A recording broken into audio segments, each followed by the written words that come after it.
로마 제국의 극심한 박해 가운데서 로마 성도들을 위해서 마가가 기록했습니다. 당시 로마 황제는 원형 경기장 한 가운데 기독교인들에게 양의 옷을 강제로 입히고 사자의 밥이 되게 하였고, 또 이들의 시체는 황제 궁궐의 밤을 밝히는 또 횃불로 사용하고, 이 로마 교인들은 정말 생명까지 위협받는 그런 엄청난 박해를 당하고 있었기 때문에 성자 하나님이 육신을 입고 종의 모습으로 이 세상에 오셔서 친히 고난받으시고 또한 승리하신 그 예수님의 생애를 소개하면서 현재 고난 중에 있는 성도들 하여금 예수님을 바라보고 인내하도록 그를 위로하고 격려하고자 썼던 것이 바로 이 마가복음입니다. 이 마가복음의 첫 문장은 하나님의 아들 예수 그리스도의 복음의 시작이라, 즉 복음에 대해서 말씀하고 있습니다. 그럼 복음이 무엇입니까? 이 복음은 예수님입니다. 하나님의 아들 예수 그리스도의 복음의 시작이라, 이런 말로 마가복음을 시작하고 있죠. 근데 원문에는 서술어가 없습니다. 하나님의 아들 예수 그리스도의 복음의 시작, 이렇게 끝나버립니다. 사실 이 구절이 마가복음의 주제고 제목이고 또 마가복음을 기록한 목적인 거예요. 복음, 당시 그 유앙겔리오라는 단어는 로마 세계에서 황제가 징위하거나 또 전쟁에서 승리하는 그 일과 관련된 되어서 이 단어를 사용했습니다.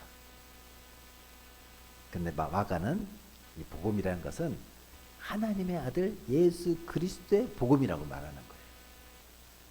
즉 예수 그리스도의 복음이란 말은 복음은 예수 그리스도에 관한 것이라는 거예요. 다시 말해서 진정한 복된 소식, 진정한 기쁜 소식은 황제의 즉위도 아닙니다.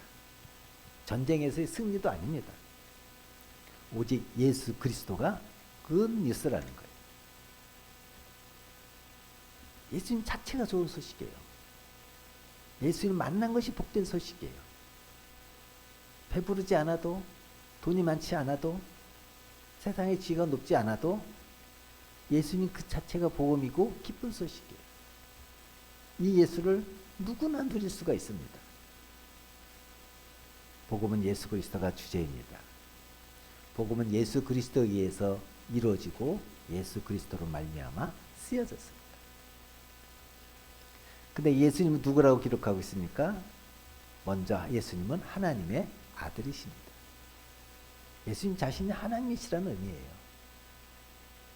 예수님께서는 비록 우리와 같은 사람의 몸을 입고 계셨지만 요한복음에서 말씀하신 것처럼 태초부터 계신 하나님이시라. 다음으로 예수님은 그리스도이십니다. 그리스도는 히브리어로는 메시아입니다.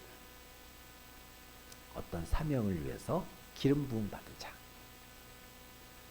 그런데 예수님께서 그리스도라는 선포는 예수님께서 바로 다윗과 선지자를 통해서 약속하신 그 메시아라는 것을 말씀하고 있는 거예요. 두 번째, 이 복음은 능력입니다. 복음은 말로 끝나는 것이 아니라 능력으로 나타나야 하는 것입니다. 하나님의 아들이시고 그리스도, 즉 메시아이신 예수님은 말로만 그치신 것이 아니라 그의 복음을 능력으로 나타내셨어요. 복음의 능력은 어떻게 나타났습니까? 첫 번째로는 복음의 능력은 구원으로 나타납니다. 사도 바울은 로마서 1장 16절에 이 복음은 모든 믿는 사람을 구원하는 하나님의 능력이 됩니다 그랬습니다. 복음은 좋은 소식이에요. 그리스도 또한 구원의 좋은 소식이에요. 누구든지 예수님 믿기만 하면 멸망에 이르지 아니하고 영생을 얻게 됩니다. 인류에게 더할 나위 없이 기쁜 메시지입니다. 구원은 예수님을 믿는 믿음을 통해서만 얻을 수 있습니다. 알렉산더 우턴이라는 전도자가 거리에서 복음을 전하고 있었습니다. 그때 한 사람이 물었습니다. 내가 구원받기 위해서 무슨 일을 해야 합니까? 그러자 우턴이 이야기하기를 너무 늦었습니다. 그렇게 대답하는 거였습니다. 그리고 바로 이어서 말했습니다. 당신이 무슨 일을 하기에는 이미 늦었습니다. 예수님이 당신의 구원을 다 이루어 놓으셨기 때문입니다. 당신을 구원을 위해서 할 일이 아무것도 없습니다. 다만 값없이 주시는 구원의 선물을 받기만 하면 됩니다. 그렇습니다. 예수님은 십자가에서 다 이뤘다고 말씀하셨습니다. 이 다르다는 말은 헬라어로 테텔레스타인데 이 말은 종들이 주인이 시키는 일을 다 하고 나서 시키는 일 다 했습니다. 그 말입니다. 또 화가들이 그림을 그리고 나서 그림이 완성되었습니다. 그 말입니다. 상인들이 물건을 사고 값을 치르고 나서 다 갚았다는 뜻으로 사용하던 말입니다. 아버지가 경제적인 이유로 종으로 판 아들의 몸값을 다 지불하고 되찾아왔을 때 사용하던 말이에요. 그러니까 예수님께서 다 이뤘다고 말씀하신 것은 하나님이 주신 사명 다 끝마쳤다는 말씀이었습니다. 바로 인류의 죄를 대속하는 일을 완성하셨다는 말씀입니다. 우리의 죄값이 다 갚아졌다는 선언입니다. 예수님께서 십자가에서 우리의 구원을 위해서 다 이뤄 놓으셨기 때문에 우리는 구원을 위해서 해야 할 일이 아무것도 없습니다. 단지 값없이 주어지는 구원의 선물을 받기만 하면 되는 것입니다. 값없이 주어지는 선물에 조건을 달지 마시기 바랍니다. 두 번째, 복음의 능력은 치유로 나타납니다. 마가복음 1장, 오늘 읽지는 않았지만 그 후반절에 보면은 21절 이하에 악한 귀신 들리는 사람을 고치십니다. 29절 이하에는 베드로의 장모의 열병을 고치십니다. 40절 이하에는 나병 환자를 깨끗하게 하셨습니다. 예수 의인의 복음을 만난 많은 사람들이 치유의 경험을 합니다. 여기서 병은 육체적인 병뿐만이 아니라 정신적인 병, 심리적인 병, 인간관계의 병, 모든 병들을 말합니다. 인간에게 죄가 들어온 후 모든 인간은 병에 걸렸습니다. 그 병을 치유하는 힘이 복음이 있는 거예요. 또 이 복음의 능력은 전도로 나타납니다. 복음의 능력으로 구원받고 병 고침 받은 사람은 다른 사람에게 구원의 복음을 전하고 병든 자를 고치게 됩니다. 복음의 능력을 받은 사람은 전도하게 되는 거예요. 이와 같이 복음은 말에 있는 것이 아니라 능력에 있습니다. 사도 바울도 고린도전서 4장 10절에 하나님의 나라는 말에 있지 아니하고 능력에 있다, 그렇게 말씀하셨습니다. 복음에는 능력이 나타나야 합니다. 능력이 나타나지 않는다면 복음에 문제가 있는 것이 아니라 나에게 문제가 있는 것입니다. 복음을 받았다면, 예수님을 영접했다면 능력이 나타나야 합니다. 사람들은 듣는 것보다 보는 것을 원합니다. 그래서 우리가 복음을 가지고 있을 때 말보다 복음의 능력을 보여줘야 됩니다. 여러분이 받은 구원을 보여주십시오. 여러분이 받은 병고침과 치유를 보여주십시오. 예수 믿고 변화된 모습을 보여주십시오. 그럴 때 우리는 전도 열매를 맺을 것이고 제자가 생길 것입니다.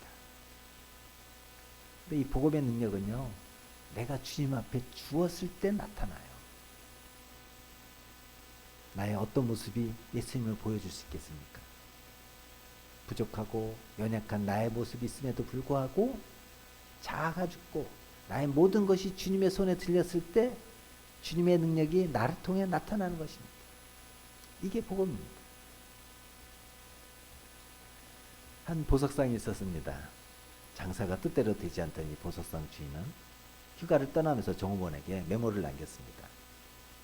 이 가게의 보석을 모두 2분의 1 가격에 팔아치워라. 근데 종업원은 주인이 남긴 메모와 숫자 그 2분의 1을 2로 잘못 읽어가지고 보석값을 2배로 올렸습니다. 그러다 놀랍게도 보석이 불티나게 팔려나갔습니다. 휴가에서 돌아온 주인은 종업원이 많은 보석을 2배 값으로 판 것을 알고는 무릎을 쳤습니다. 그래, 보석은 보석답게 팔아야 보석인 거야. 내 손에 있는 물맷돌은 장난감에 불과하지만 그것이 다윗의 손에 있으면 골리앗을 쓰러뜨리는 무기가 됩니다. 오병이어가 내게 있으면 그거는 PC 벌거에 불과하지만 그것이 주님의 손에 있으면 수천 명을 먹일 수 있는 기적의 음식이 됩니다. 우리의 삶도 마찬가지입니다.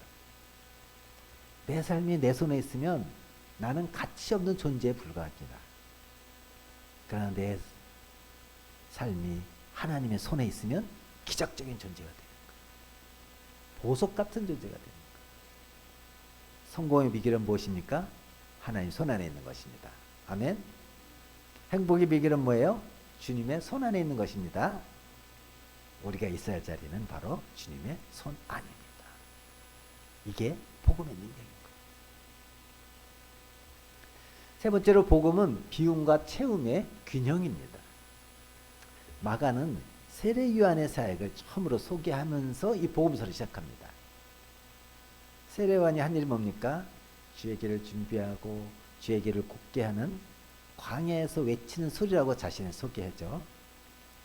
대통령이 어디 출동하면 대통령 온다고 큰 소리로 알리고 대통령 오시는 길에 모든 장애물과 폭탄 등 제거하고 대통령 길을 준비하고 바르게 하듯이 세례 요한의 사명은 바로 예수님의 길을 예비하고 곧게 하는 사명을 가진 거예요.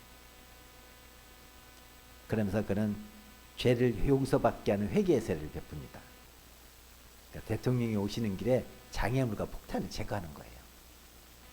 사람들의 심령이 하나님을 맞이하는데 장애가 되는 그 죄를 제거하는 거예요. 그러나 요한은 메시아가 아닙니다. 그는 메시아가 오면 그가 성령으로 세례를 줄 거라고 선포합니다. 여기서 우리는 복음의 성격을 하나 볼 수가 있는데 그는 비움과 채움의 영성입니다. 죄를 회개하는 것을 비움이라고 하면 성령 받는 것을 채움이라고 할 수가 있습니다. 강중길 목사님이 그에 져서 뿌리 깊은 영성에서 영성의 시작은 비움이라고 말했습니다. 채우기 전에 먼저 할 일은 비우는 일이라는 거예요. 무엇인가 가득 차 있는 그릇에는 어떤 것도 담을 수가 없습니다. 메시아가 오셔서 성령으로 세례 받기 전에 해야 할 일은 비우는 일이에요. 때문에 영성을 추구하려고 하기 전에 먼저 비우는 일부터 해야 되는 겁니다. 비우는 것은 그릇을 깨끗하게 하는 것입니다. 하나님은 성령을 더러운 그릇에 채우지 않으십니다. 육체의 욕망을 버려야 합니다. 눈의 욕망을 버려야 합니다. 세상의 욕심을 버려야 합니다. 이 세상의 자랑을 버려야 됩니다. 뭔가 세상에 대해서 가지고 있는 미련을 버려야 합니다. 두 손에 이런 것들 꽉 쥐고 있으면 하나님께 주시는 그 어떤 것도 받을 수가 없어요. 하나님의 은혜를 사모하는 사람은 두 손을 펴야 됩니다. 이 빈손 위에 하나님의 은총이 임하는 것. 영성은 비우는 데서 시작하지만 거기서 끝나는 것이 아닙니다. 영성의 다음 단계는 채우는 것이에요. 비움은 채움이 있을 때 의미가 있습니다. 버리는 것은 어둠이 있을 때 의미가 있습니다. 떠나는 것은 새로운 목적지가 있을 때 의미가 있는 거예요. 주님은 비우신 후에 그 그릇을 성령의 충만으로 가득 채우십니다. 충만은 위에서 아래로 흘러내려오는 것입니다. 사역의 출발은 주는 게 아니라 받는 거예요. 그 받은 것을 흘려보내는 것이 사역이에요. 하나님 나라에서 큰 자는 주기 전에 많이 받는 자입니다. 많이 받은 만큼 많이 줄 수 있습니다. 예수님은 성령으로 우리를 채워주십니다. 이같이 복음은 비우고 채우는 영성입니다. 근데 이 비움과 채움은 균형이 이루어져야 됩니다. 버리는 것을 절대화해서도 안 되고 채우는 것을 절대화해서도 안 됩니다. 비우는 것은 채우기 위한 것이고 채우는 것은 비우기 위한 것입니다. 물은 아래로 흐릅니다. 물은 융통성이 없습니다. 싸우지 않습니다. 그러나 자기의 뜻을 이룹니다. 환경에 순종하듯 흐름을 타는 것이 물입니다. 결국 흘러 자기의 목적지인 바다로 갑니다. 예수님은 물처럼 사셨어요. 누구와 경쟁하지 않으셨습니다. 싸우지 않으셨습니다. 채찍질 당하시고 침뱉음 당하셨습니다. 말할 수 없는 수모를 당하셨지만 그냥 흘러가셨어요. 그렇지만 결국 십자가의 구원 사역을 이루셨습니다. 예수님은 물이실 뿐만 아니라 바위셨습니다. 흔들림이 없으셨습니다. 가야 할 길을 가기 위해 사탄의 거센 유혹 앞에서도 견고히 서 계셨습니다. 아무리 배가 고파도 돌로 떡을 만들지 않으셨습니다. 방법의 문제라면 물결을 타셨지만 원리의 문제라면 바위처럼 흔들림이 없으셨습니다. 예수님은 목마른 자에게 생수를 주시는 물이셨어요. 동시에 흔들리지 않는 반석이셨던 것입니다. 이 복음이처럼 비움과 체험의 균형 잡힌 삶을 사는 것입니다. 그리스도인에게 중요한 것은 바로 이 균형을 이루는 것입니다. 이런 은혜가 저와 여러분에게 한 주간 넘치길 주님의 이름으로 기도합니다. 기도하시겠습니다.